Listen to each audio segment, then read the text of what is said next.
Yesterday was Easter Sunday, but churches around the nation celebrated this year's Easter in unconventional and socially distanced ways in an effort to stop the spread of the novel coronavirus.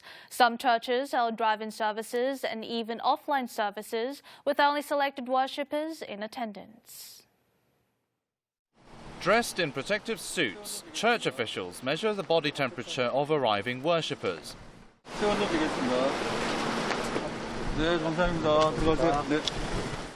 They are allowed to enter the church only after sanitizing their hands and going through a full-body disinfection chamber. This church held a smaller-scale Easter service with only some 100 people attending. It is a far cry from last year's celebration, which brought over 10,000 people together. 사회적 거리를 두게 된 7대 원칙을 지키면서 또 이웃을 사랑하고 이웃의 평화가 넘치는 기원하는 마음이 Church members' cars form lines in an outdoor parking lot. This drive-in service was held for the worshippers to celebrate Easter Sunday together while limiting direct contact with one another.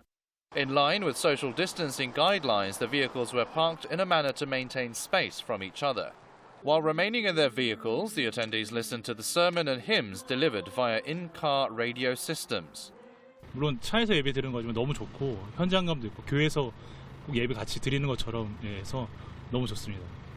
Gloria Church in Jung, Gyeonggi-do Province pushed ahead with holding an offline celebration despite a government restriction on such gatherings.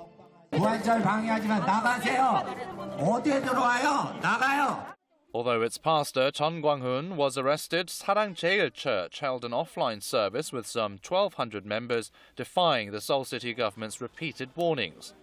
2/3 of churches in Seoul closed their doors and celebrated Easter Sunday via online services. Quarantine authorities are worried about an increasing number of churches resuming offline services. About 2,100 churches have restarted on-site Sunday services.